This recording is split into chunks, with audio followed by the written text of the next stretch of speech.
కానీ నేను నా ఆత్మను నీ మీద ఉంచుతున్నాను. నేను ఒక సాధనంగా నిన్ను వాడుకోవడానికి నేను సిద్ధపడను. పరిస్థితులు చూసి ఎందుకు నాకు ఈ పరిస్థితులు బాధపడుతున్నావు, కానీ వారిని నేను స్వస్థపరిచే దేవుడు అనే దేవుడు నీకు వాగ్దానం చేస్తాడు. ఆయన నేను బలపరిచే దేవుడు అనేటువంటి విషయాన్ని ఆయన నీకు జ్ఞాపకం చేస్తాడు.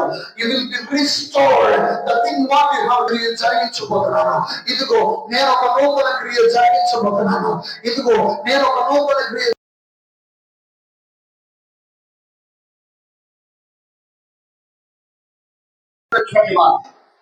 వారికి దేవునికి మధ్య ఉండేటువంటి అనుబంధం, సంబంధం అలాగే ఉందా, లేకపోతే అది పాడైపోయిందా?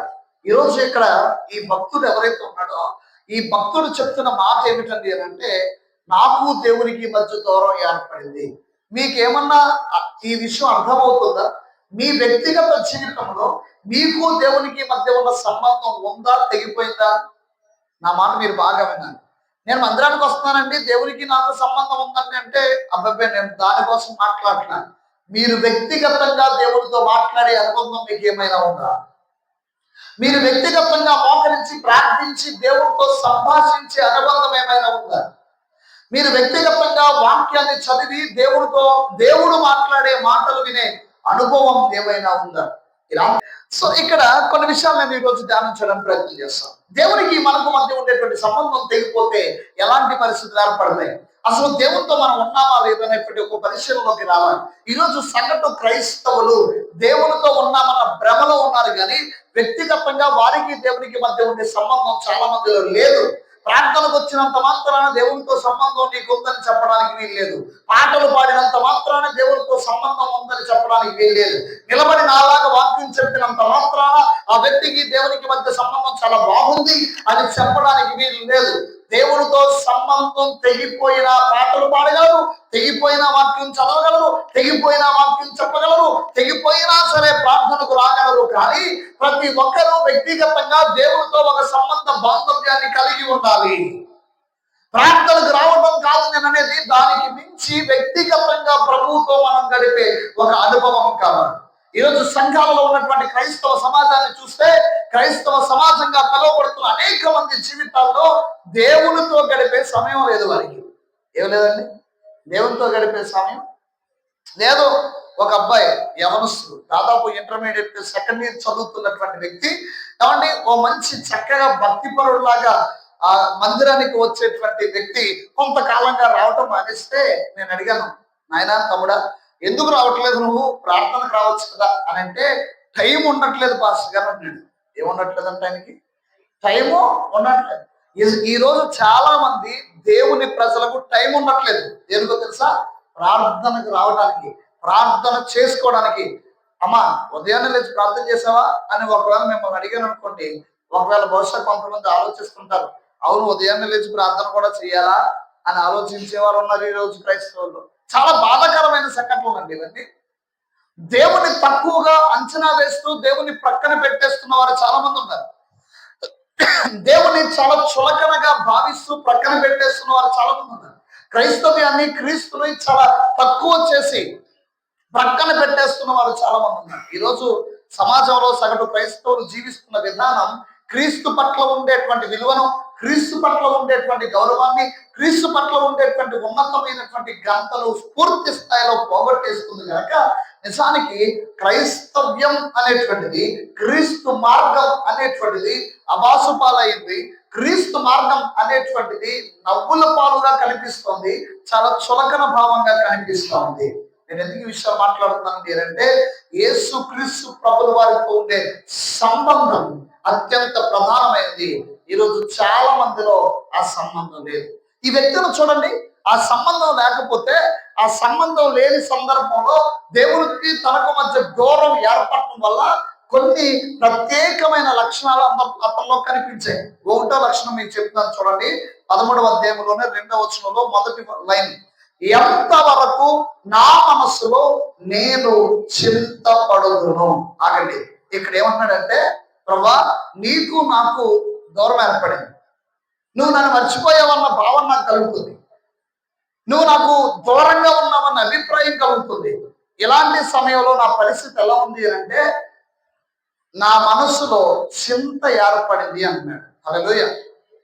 The first and foremost point that I want to tell you tonight, ఈ రాత్రి మొట్టమొదటి పాయింట్ గా నేను మీతో చెప్పాలనుకున్న విషయం ఏంటంటే, ఒక మనిషికి దేవునికి మధ్య దూరం ఏర్పడితే, ఆ మనిషి క్రైస్తవుడే గాని క్రైస్తవేతరుడే గాని, ఆ మనిషి దేవుని నమ్ముకున్న వాడే గాని దేవుడు అంటే తెలియని వ్యక్తే గాని, దేవుడితో సంబంధం లేని వ్యక్తే గాని, దేవుడిలో బాగా ఎదిగిన వ్యక్తే గాని, సేవకుడే గాని, మరి ఎవరైనా కానివ్వండి, ఒక మనిషికి స్త్రీ గాని పురుషులే గాని ఇక ఎవరైనా కానివ్వండి, మనిషి అయితే ఆ మనిషికి దేవునికి మధ్య దూరం ఏర్పడితే వారిలో మొట్టమొదటిగా కలిగేది ఏంటో తెలుసా?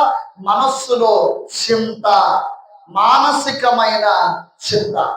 ఈరోజు జాగ్రత్తగా మనం గమనిస్తే, సమాజంలో ఒకసారి ఆలోచన చేస్తే, మనస్సులో భయంకరమైన చింతతో బాధపడుతున్న వారు చాలా మంది ఉన్నారు. ఏమంటే ఈరోజు ఏ కుటుంబాన్ని కలపండి, మానసికమైన చింత ఉంది, ఉందంటారా లేదా? ఏమండి అన్ని రోగాలకి మందు ఉందట, కానీ మనస్సులో ఏర్పడే రోగం ఏ రోగం అండి? మనోవేదన అంటాం దాన్ని కదండి. మనేదనకి మందు లేదు అంటారు. మన పల్లెటూరు భాషలో అన్ని రోగాలకి మందు ఉంది, కానీ మనేదనకి మందు లేదండి. దేవుని స్తోత్రం కలిగిన కాక. మనోవేదన అనేటువంటిది ఈరోజు ప్రతి ఒక్కరిలో ఉంది. ఒకప్పుడు అండి, బాగా వినండి, ఒకప్పుడు బాగా వయసు మీరి పిల్లల పెళ్లిళ్ళు చేసే పరిస్థితికి వస్తే తల్లిదండ్రులకు మనోవేదన వచ్చేది. ఎవరైనా ఒకవేళ ఇల్లు కట్టుకుంటుంటే వారికి డబ్బు సరిపోకపోతే, నాన్న కూర్చో, దేవుని స్తోత్రం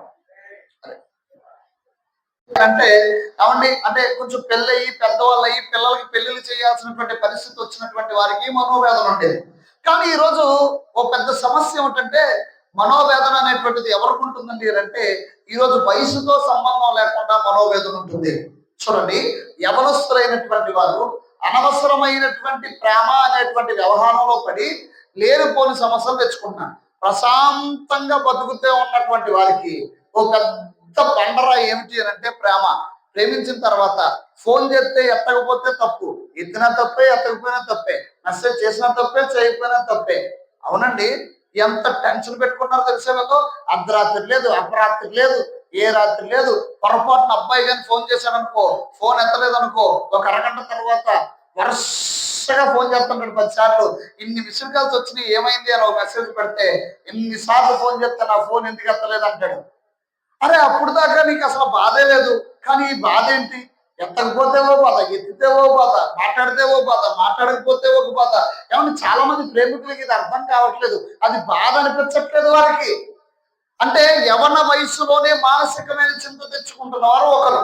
కొంతమంది వారి తల్లిదండ్రులుగా ఉన్నటువంటి వారు చేసినటువంటి పొరపాట్ల విషయమై చిన్న చిన్న పిల్లలుగా ఉన్నటువంటి వారు కూడా మనోవేదనకు గురైపోతున్నారు. తల్లిదండ్రులు తీసుకున్న కొన్ని నిర్ణయాలు, తల్లిదండ్రులు చేస్తున్న కొన్ని పనులు, తల్లిదండ్రుల జీవితంలో జరుగుతున్న కొన్ని సంభవాలు, అనుకోకుండా తల్లిదండ్రుల మధ్యలో ఏర్పడిన విభేదాలు, వారి మధ్య జరుగుతున్న గొడవలు. చూడండి, చాలా కుటుంబాల్లో భార్య భర్తల మధ్య గొడవలు జరుగుతుంటాయి. ఇలాంటి గొడవలు జరుగుతున్నటువంటి సందర్భంలో చాలా మంది భార్య భర్తలు అనుకుంటుంటారు, మేము కాబట్టి పౌరుషంగా దెబ్బలాడేసుకుంటున్నాం అని అనుకుంటారు. కానీ వారి పక్కనే ఉన్న 4 సంవత్సరాలు, 5 సంవత్సరాలు, 6 సంవత్సరాలు, 10 సంవత్సరాల వయస్సు కలిగిన చిన్న చిన్న పిల్లలు ఉన్నారు చూసారా, వీరిద్దరూ దెబ్బలాడుకుంటుంటే ఆ పిల్లల మనస్సులో ఉండేటువంటి వేదన అంతా ఇంత కాదండి.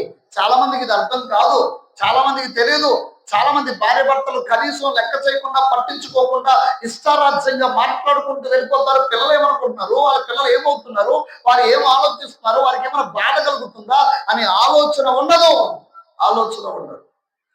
ప్రియమైన సంగమా, చిన్న పిల్లలకి కూడా మనోవేదన ఉంటుంది. చిన్న పిల్లలు మనోవేదన చెందే పరిస్థితులు ఈ రోజు కుటుంబంలో ఉన్నాయి. ఒకప్పుడు చిన్నపిల్లలు బయట ఆడుకునేవారు, వారికి ఏ బాధ తెలిసేది కాదు. క్రికెట్ ఆడుకునేవారు, లేకపోతే ఏమన్నా మన ఏరియాలో ఎక్కువ గోళీలాట, గూటి పిల్లాట, బంగారాలాట, ఈ ఆటలన్నీ ఉండేవండి. ఈ ఆటలు అస్సలు లేవు. ఈ ఆటలన్నీ ఆడుకుంటుంటే అసలు పిల్లలకి ఏ బాధ తెలిసేది కాదు. ఈ రోజు ఫోన్ వచ్చింది, ఫోన్ లోనే అన్ని ఆటలు. దేవుని స్తోత్రం కలిగిన కాక. ఈ ఫోన్ రావటం వల్ల వారికి తెలియకుండానే వారికి మానసికమైనటువంటి రుగ్మత వారికి ఏర్పడుతూ వస్తుంది.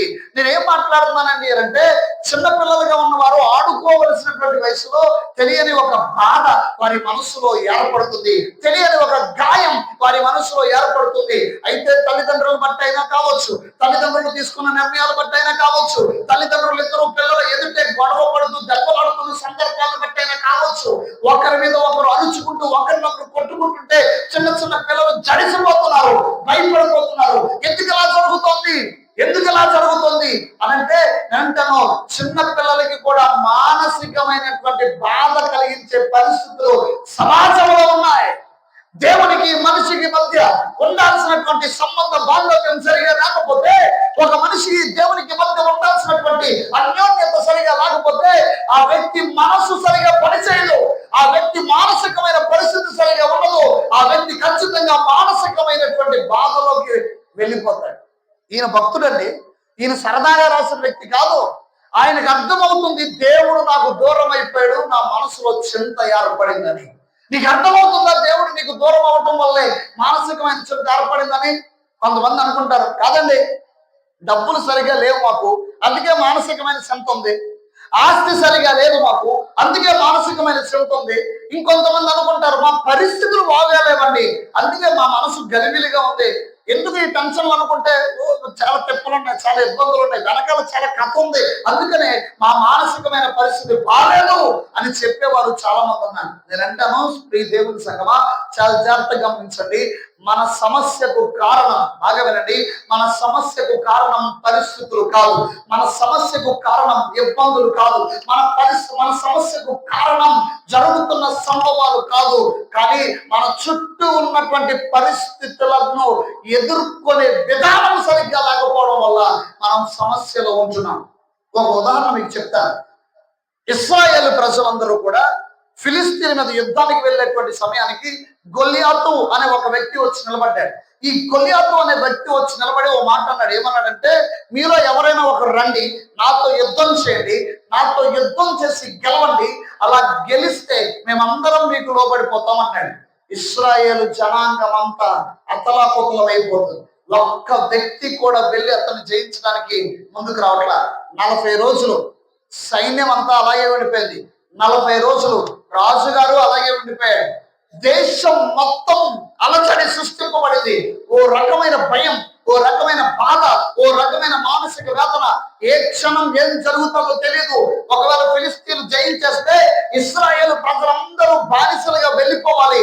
ఏ క్షణం బానిసలుగా మారిపోతామో తెలియదు, ఏ క్షణం వారు మన మీద పడతారో తెలియదు, ఏ క్షణం మనం వారి చేతికి అప్పగించబడి మన జీవితం తప్పలపోతం అయిపోతుందో తెలియదు అనేటువంటి ఒక భయం గుప్పిట్లో ఇశ్రాయేలు ప్రజలందరూ ఉంటే, బాగా విన్నారు, ఇశ్రాయేలు ప్రజలందరూ ఉంటే వారందరికీ ఉన్నటువంటి సమస్యకు కారణం ఏంటో తెలుసా? ఫిలిస్తీయుడైన గొలియాతు కాదు, ఫిలిస్తీయుడైన గొలియాతును ఎదుర్కొనే విషయంలో వారు చూసిన మనస్తత్వం సరిగా లేదు.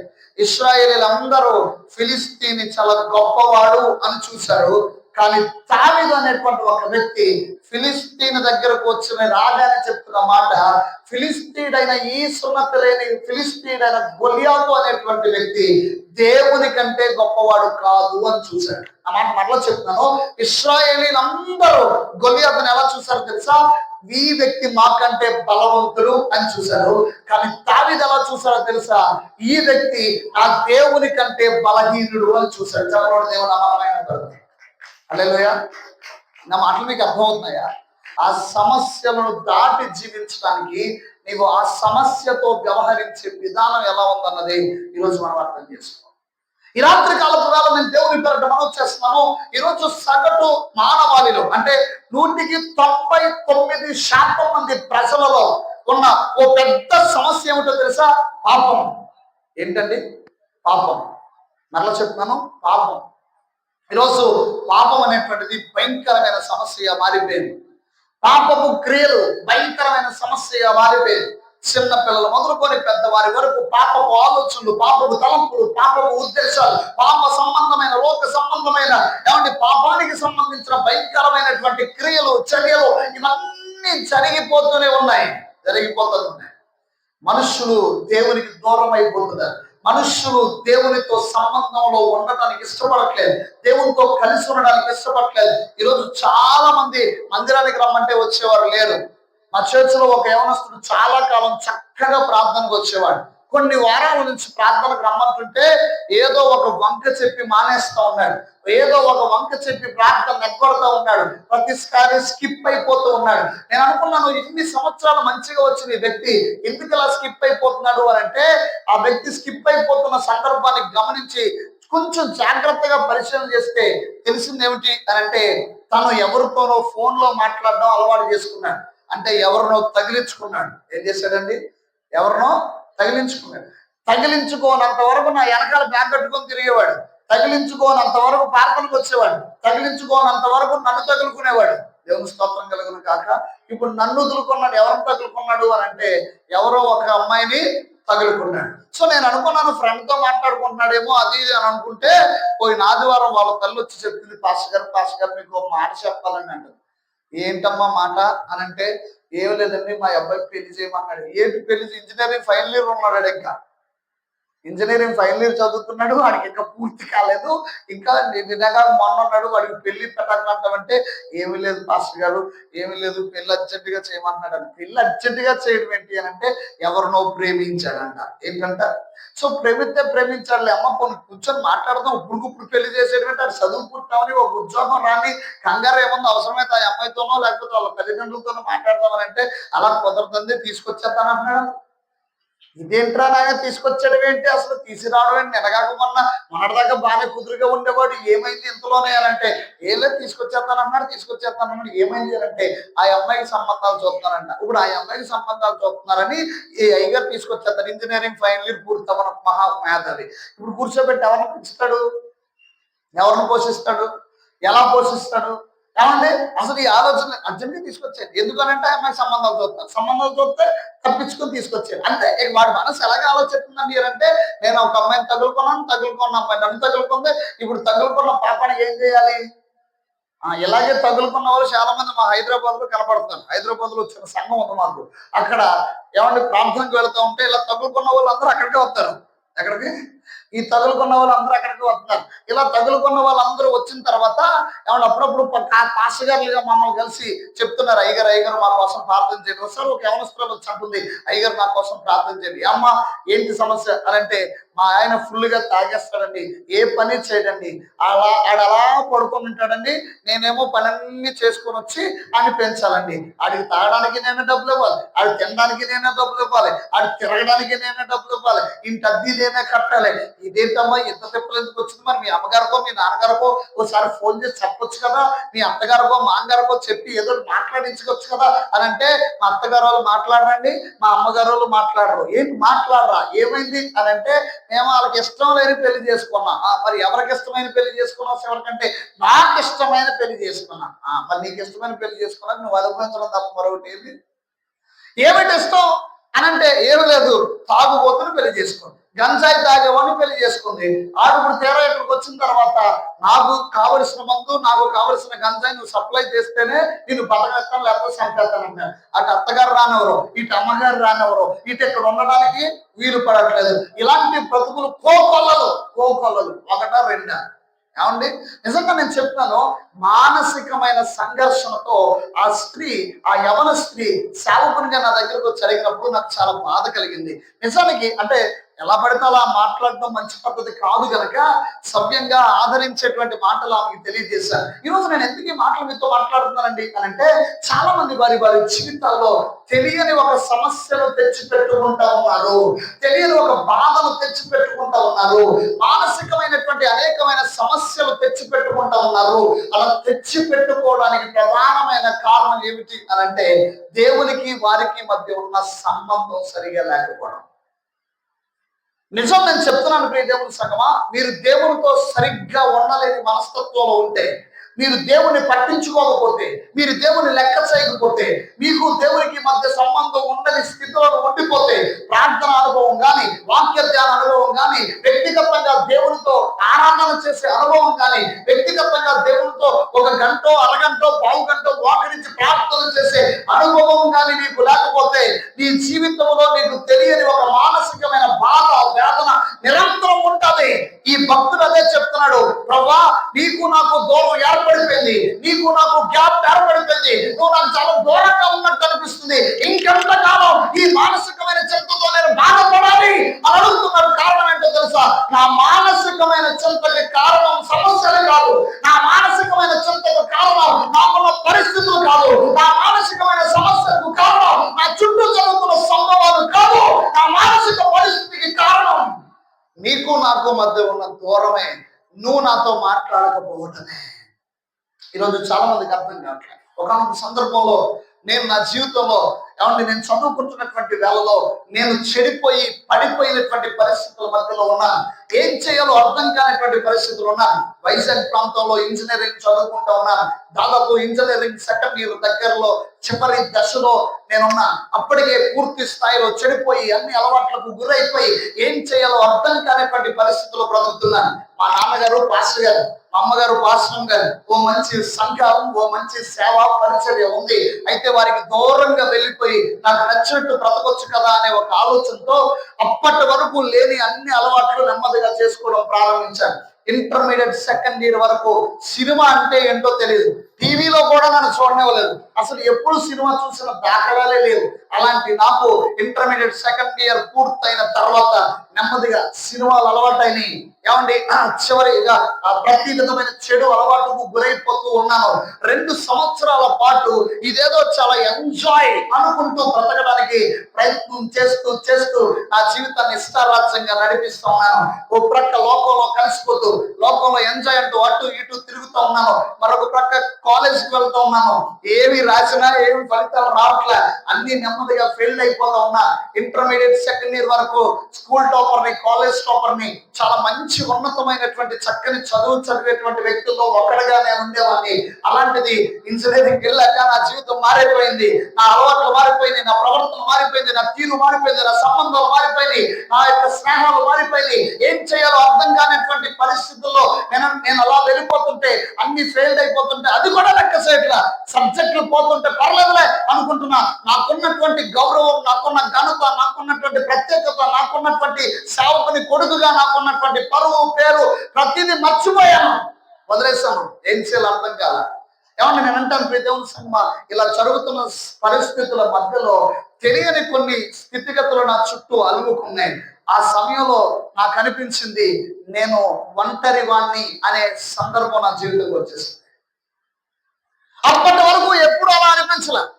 నేను సింగిల్, నేను ఏకాకిని, నాకెవరు లేరు, నా జీవితం వేస్ట్ అనే భావన ఎప్పుడూ కలగలా.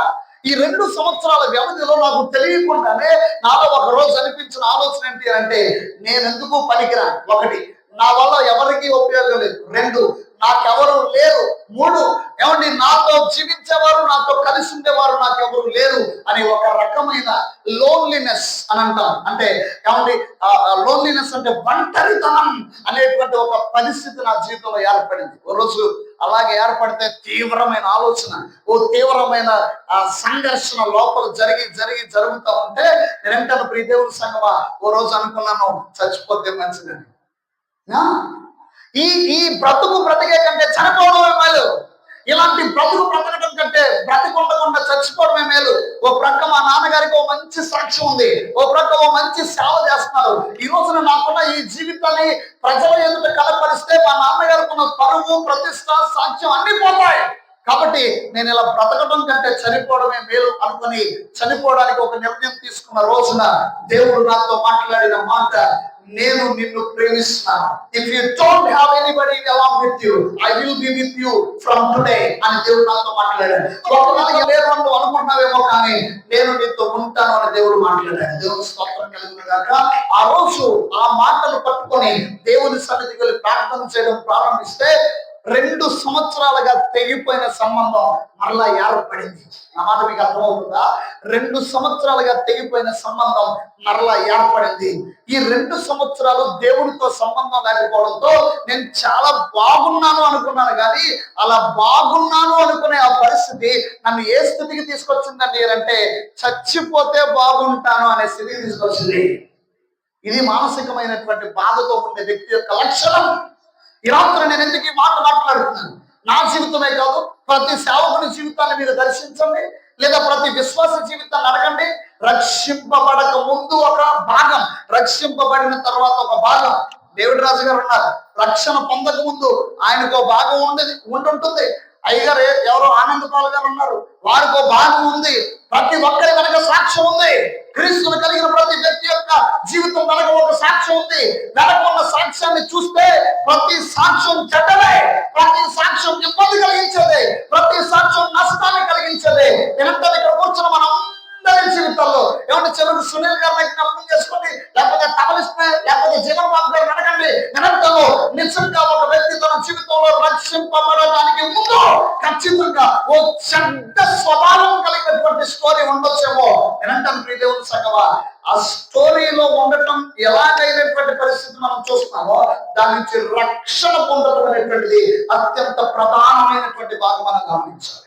నా జీవితంలో నాకు విలువ రావడానికి ప్రధానమైన కారణం ఆ రోజు దేవుడు మాట్లాడినప్పుడు మరలా దేవునితో నేను సంబంధాన్ని ఏర్పరచుకోవడం.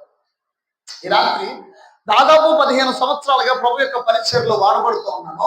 సో దాదాపు కొన్ని వేల మందికి, ఏమంటే వేల మంది ఉన్న మీటింగ్స్ లో నిలబడి మాట్లాడిన సందర్భాలు నాకు ఎన్నో ఉన్నాయి.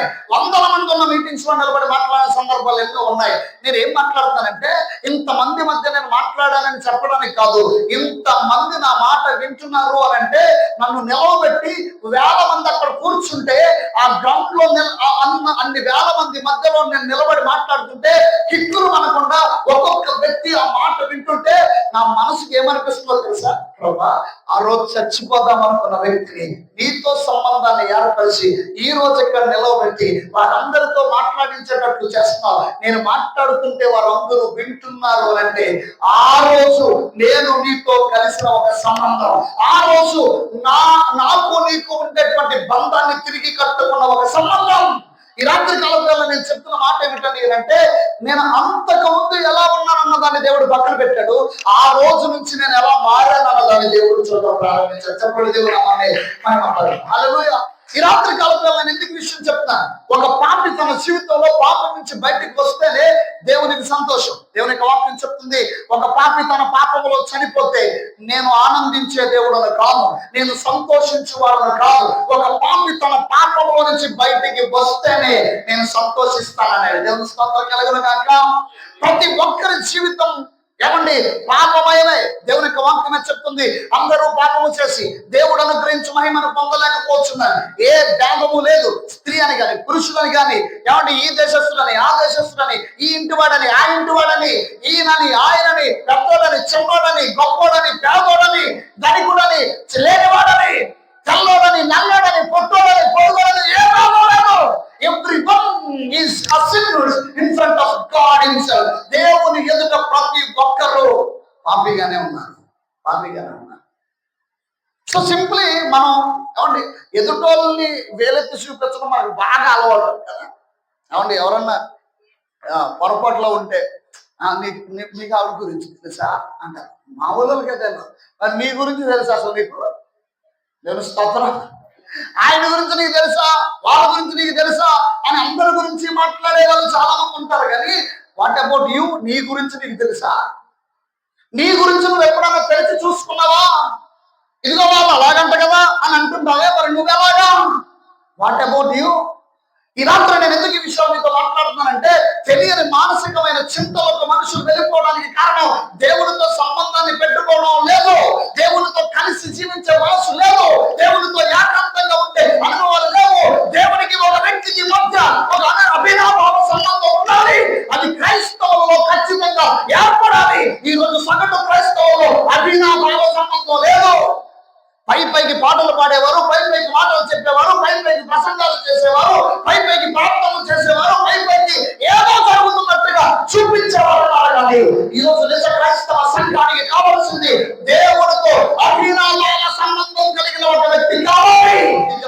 దేవునితో కలిపి అనుబంధం కలిగినటువంటి వ్యక్తులు కావాలి. వారు మానసికమైన చింత నుంచి బయటికి రావడానికి దేవుడు వారికి కృప చూపిస్తాడు. హల్లెలూయా. ప్రతి శ్రమలో, ప్రతి శోధనలో, ప్రతి కష్టంలో, ప్రతి బాధలో, ప్రతి వేదనలో, ప్రతి పాపములో, ప్రతి విధమైనటువంటి అనేకమైన వ్యతిరేకమైన పరిస్థితుల మధ్యలో నన్ను నేను నిలదొక్కుని లేదా నిన్ను నువ్వు నిలదొక్కుని ముందుకు కొనసాగింపబడాలి అంటే మానసికమైన ధైర్యం కావాలి. నీ మనసును ధైర్యపరచగలిగిన వాడు నజరేయుడని యేసు నామములో ఈ రాత్రికాల సమయంలో నీ మనసులో అవసరం, నీ మనసులో ధైర్యం అవసరం. ఇప్పటి వరకు నువ్వు పడిపోయి బలహీనుడు అయ్యేవాళ్ళది కాదు, ఇప్పటి నుంచి నువ్వు లేచి బలవంతుడుగా ఎలా ఉండబోతున్నావు అన్నది ప్రాముఖ్యమైనది. నేను ఇదే మాట్లాడుతున్నాను. How you are seeing the problem, how you are approaching the problem is very important. ఒక సమస్యను నువ్వు ఎలా ఎదుర్కొంటున్నావు అన్నదే ప్రధానమైనటువంటి అంశం. అందరికీ సమస్యలు ఉన్నాయి. ఏమండి, లోకంలో సామెత ఉంది, ఏముంది? చిన్న చెట్టుకి చిన్న గాలి, పెద్ద చెట్టుకి పెద్ద గాలి. అంటే అర్థం ఏమిటి? ఏమండి, తక్కువ డబ్బు ఉన్నవాడికి తక్కువ అప్పులు, ఎక్కువ డబ్బు ఉన్నవాడికి అంతే కదా. ఏమండి, అంటే పెద్దోడు అని పిలువబడేవాడికి పెద్ద సమస్యలు ఉంటాయి, చిన్నోడు అని పిలువబడేవాడికి చిన్న సమస్యలు ఉంటాయి. అందరినీ కదిపితే అర్థం అవుతుంది.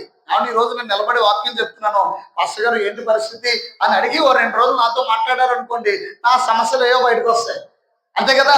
చూడడానికి సూపర్ గా టిప్ టాప్ గా రెడీ అయ్యి ఇక్కడ నిలబడి మాట్లాడుతుంటే కొంతమంది అనుకుంటారు ఈ రికేటివ్ గోల్డ్ అబులు చెప్తుంటాడు అని చెప్తే అర్థం అవుతుంది అనుకుంటుంటారు కొంతమంది.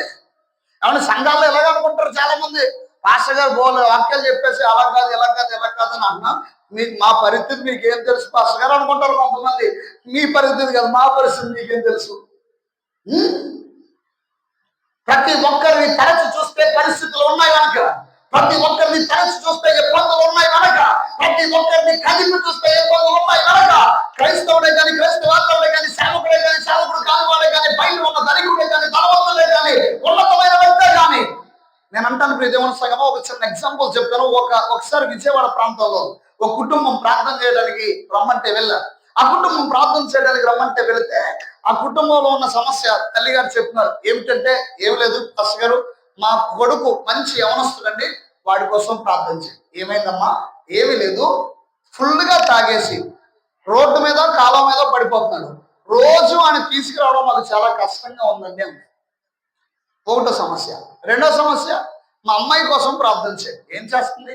బీటెక్ థర్డ్ ఇయర్ చదువుకుంటుంది అమ్మ, మంచిదే, కానీ ఎవరినో ప్రేమించిందంట, వాడితోనే ఉంటుంది, ఒక్కోసారి రాత్రులు ఇంటికి కూడా రావట్లేదు, ఏం చేయాలో తెలియట్లేదు. సరే అని చెప్పి వాడితో మాట్లాడడానికి ప్రయత్నిస్తున్నప్పుడు వారి గురించి నాకు తెలుసు. వాళ్ళ హస్బెండ్ అంటే తండ్రి 1,30,000 జీతగాడు, తండ్రి అక్షరాల, తల్లి 1,80,000 శాలరీ వచ్చే జీతం. వీళ్ళిద్దరూ గవర్నమెంట్ అఫీషియల్స్, ఇప్పటికీ ఉన్నారు విజయవాడలో. గవర్నమెంట్ లో మంచి ఉన్నతమైన పొజిషన్ లో ఉన్నారు. వారికి మంచి పరువు, ప్రతిష్ట, ప్రత్యేకత అన్ని ఉన్నాయి.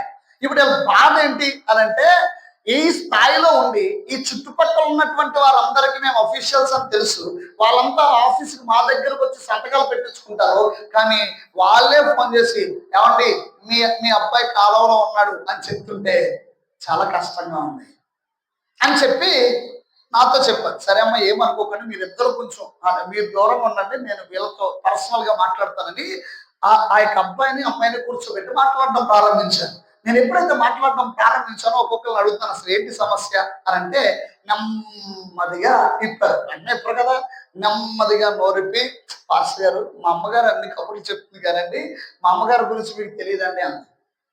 ఆయన అంటాడు, మా డాడీ మిమ్మల్ని పిలిపించాడు కానీ పాస్టర్ గారు, మా డాడీ గురించి మీకు తెలియదండి అన్నాడు. వీళ్ళందరూ అలా మాట్లాడుతూ చెప్పిన మాట ఏంటంటే, ఏమీ లేదు పాస్టర్ గారు, మా అమ్మ మా నాన్నతో మాట్లాడదు, మా నాన్న మా అమ్మతో మాట్లాడరు, కానీ ఇద్దరు ఒకే ఇంట్లో ఉంటారు. ఆయనేమో ఆ రూమ్ లో ఉంటాడు, ఈవిడేమో ఈ రూమ్ లో ఉంటది, వీళ్ళిద్దరూ మాట్లాడుకోరు. ఒకవేళ మా అమ్మ మా నాన్నతో మాట్లాడాలనుకో, రే మీ నాన్న కూరగాయలు తమ్మని చెప్పరా అంటదన్నమాట. వీడెళ్ళి అక్కడికి వెళ్ళి చెప్పాలి. మళ్ళీ ఆయన, నేను సాయంత్రం వచ్చేటప్పుడు చెప్తానని చెప్పు, లేకపోతే మానేమను అని చెప్తే మళ్ళీ వీళ్ళిద్దరూ ఏంటంటే మీడియాడు ఉన్నారు. వీళ్ళిద్దరు పని ఏంటి? వాళ్ళ అమ్మకి మరి ఎక్కడున్నారు అని అంటే, ఒకరికొక పక్క మధ్యలో గోడ ఒకటే అడ్డు, ఆ గదిలో ఆవిడ ఈ గదిలో ఈయన ఉన్నారు. చదువుకున్నారు, సంస్కారవంతులు, మంచి అఫీషియల్స్, లక్షల రూపాయల్లో శాలరీ. వీళ్ళిద్దరూ చేసే పని ఏమిటారంటే, వీళ్ళిద్దరూ మాట్లాడుకోరంట. వీళ్ళిద్దరూ మాట్లాడుకోని పాపానికి ఎవరు బలవుతున్నారు అంటే, కొడుకు కూతురు బలైపోతున్నారు. ఇప్పుడు ఈ కొడుకు అన్నాడు, ఈ ఇంట్లో వీళ్ళిద్దరూ మాట్లాడుకోవట్లేదు. ఒక్కోసారి నాన్నతో మాట్లాడితే అమ్మ కోపం, అమ్మతో మాట్లాడితే నాన్న కోపం. కాబట్టి ఈ కొంపలో బతికే కంటే కాలంలోనే బాగుందన్నాడు. అక్షరాలలో చెప్పాడు సార్, అక్షరాలలో చెప్పాడు. ఎంఎస్సీ చేస్తున్నాడండి.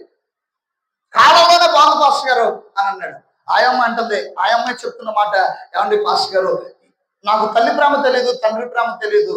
ఇలాంటి ప్రేమ లేని కుటుంబంలో ఉండే కంటే నన్ను ప్రేమించే కుటుంబానికి వెళ్ళిపోవడం నాకు మేలు అనిపిస్తుంది అంటే ఏమన్నా ప్రేమించింది.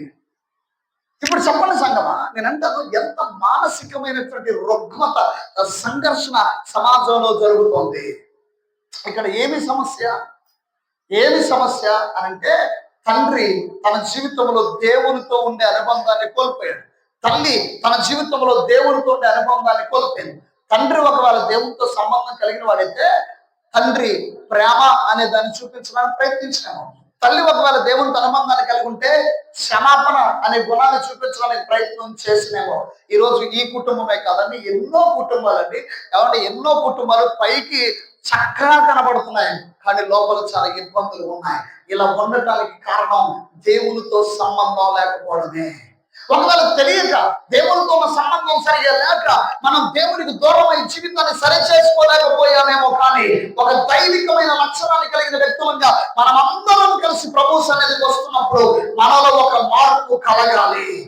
ఏ సంబంధం అయితే తెగిపోయి మానసికమైన చింత ఏర్పడిందో అదే సంబంధాన్ని తిరిగి పునర్నిర్మించుకొని మరలా మానసికమైన ధైర్యాన్ని, మానసికమైన నిర్భరాన్ని ప్రారంభించడానికి దేవుడు తన కృపను అనుగ్రహిస్తున్నాడు. దేవుని స్తోత్రం. అనేక మంది అండి, వేల కొలది, లక్షల కొలది ప్రజలు మీరు తరిచి చూడండి. ఒకప్పుడు దేవుడు అంటే తెలీదు, ఒకప్పుడు దేవుడితో సంబంధం లేదు, ఒకప్పుడు నిజ దేవుడు అంటే అర్థం కాదు, ఒకప్పుడు నిజమైనటువంటి దేవుడు ఎవరో తెలియక బ్రతికిన వారమే కదా. ఇక్కడ కూర్చున్నటువంటి మీరు కొంతమంది అంటుంటారు, ఏమంటే మా వాళ్ళందరూ క్రిస్టియన్సే. ఓ 4 తరాలు వెనక్కెళ్ళండి, ఎవరు 4 తరాలు వెనక్కి వెళ్తే ఎవరైనా క్రిస్టియన్స్ ఉన్నారా భారతదేశంలో?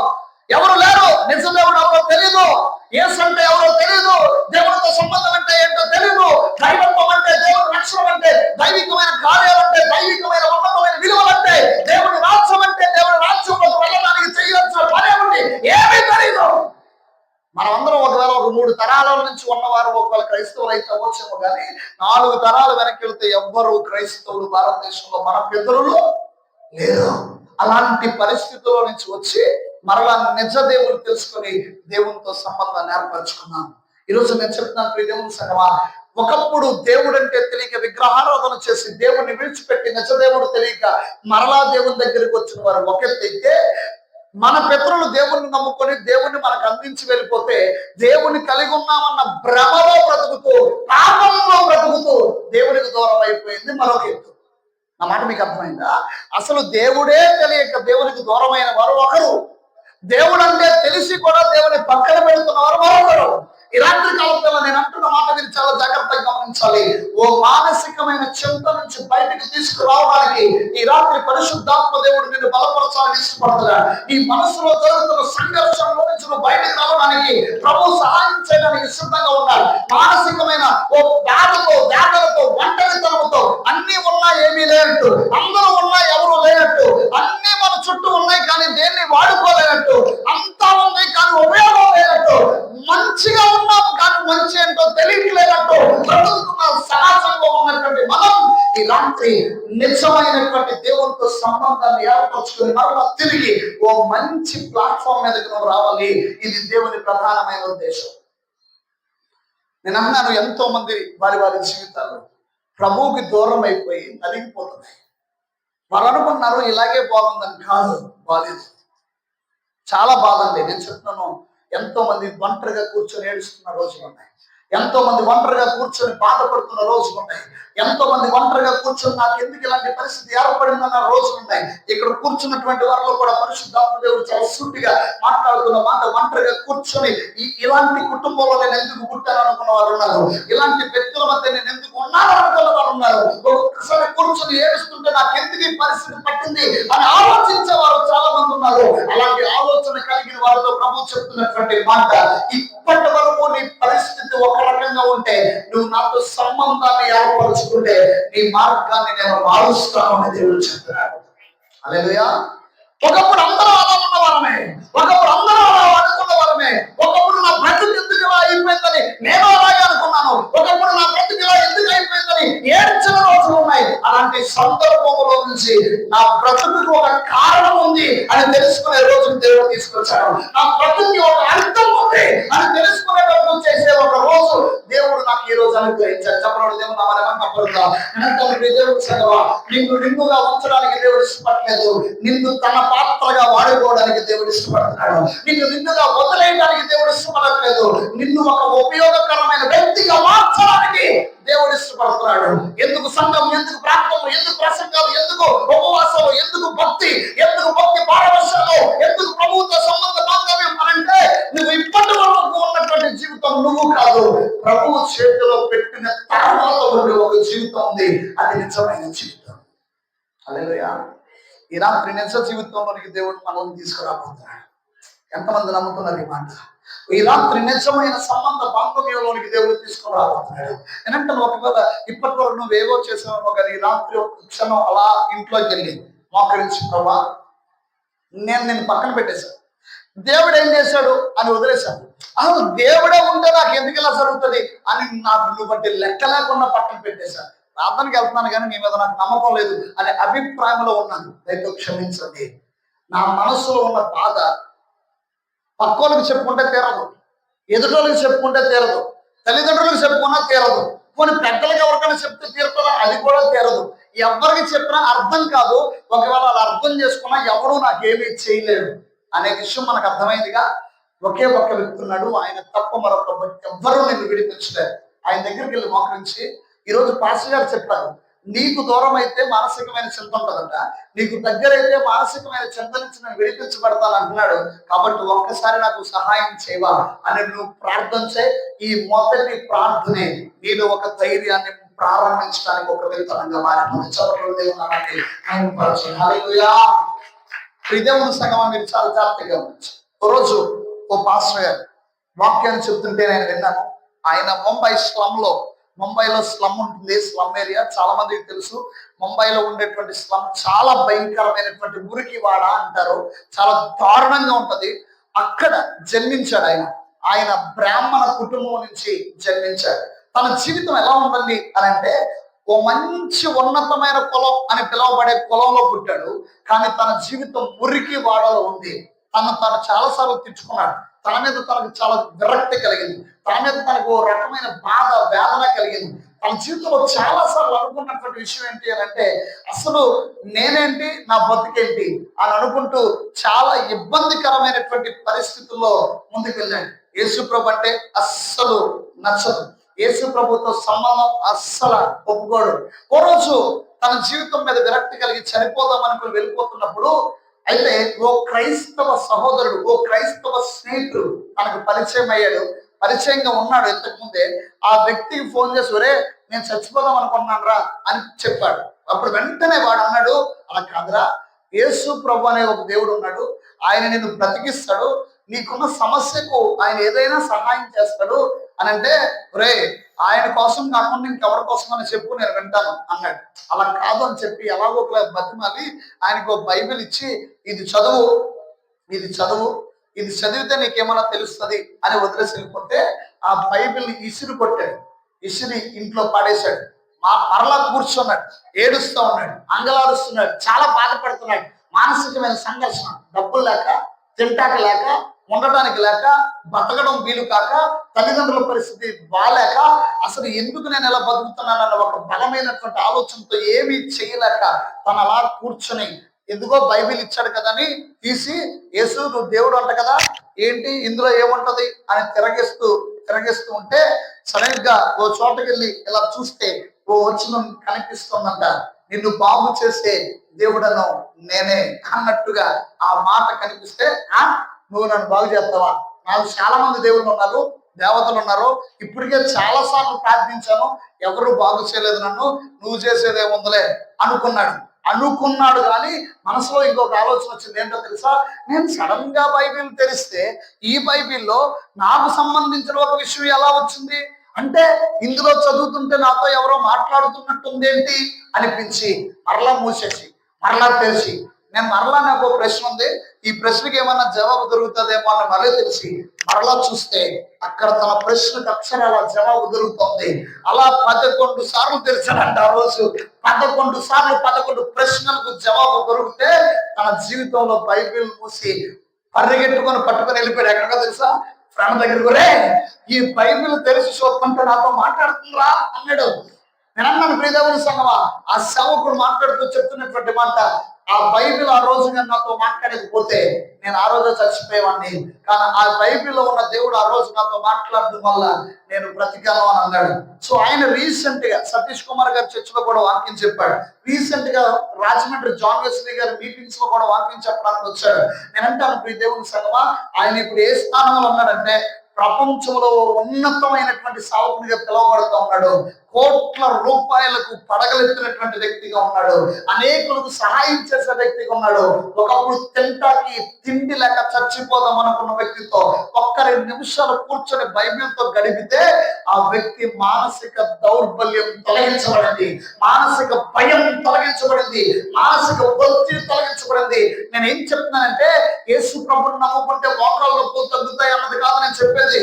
యేసు ప్రభుని నమ్ముకుంటే కడుపు నొప్పి తగ్గుతుంది అన్నది కాదు నేను చెప్పేది. యేసు ప్రభుని నమ్ముకుంటే అదైపోద్ది ఇదైపోద్ది కాదు నేను చెప్పేది. యేసు ప్రభుని నమ్ముకుంటే అప్పులు తీరిపోతాయి ఈ తీరిపోతాయి అని కాదు నేను చెప్పేది. యేసు ప్రభు చేయాలనుకుంటే అవి కూడా చేస్తాడు, యేసు ప్రభు చేయాలనుకుంటే అవి కూడా జరిగిస్తాడు. దానికి వ్యతిరేకంగా నేను మాట్లాడలేదు. అంతకు మించిన ఒక సమస్య కోసం మాట్లాడుతున్నాను. ఆ సమస్య మానసికమైన ఒత్తిడి. ఈ లోకంలో నీకు కడుపు నొప్పి కాళ్ళు నొప్పి వస్తే డాక్టర్ దగ్గరికి వెళ్ళినా కూడా తగ్గే అవకాశం ఉంది, కానీ నీకు మానసికమైన ఒత్తిడి నుంచి నేను విడిపించడం ఎవరి వల్ల చేత కాదు. అందుకే నువ్వు మోకరించి యేసయ్యతో సంబంధాన్ని పెట్టుకోవాలి. నేను వచ్చి ప్రార్థన చేస్తాను నీ మానసికమైన పరిస్థితి బాగుపడుతుందని చెప్పడం నాకు కూడా చేత కాదు. నేను వచ్చి చేయాల్సి ప్రార్థన చేస్తాను నీ మనసులో స్థిరమైన మనసు నూతనంగా వచ్చేస్తుంది అని చెప్పడం కూడా నాకు చేత కాదు.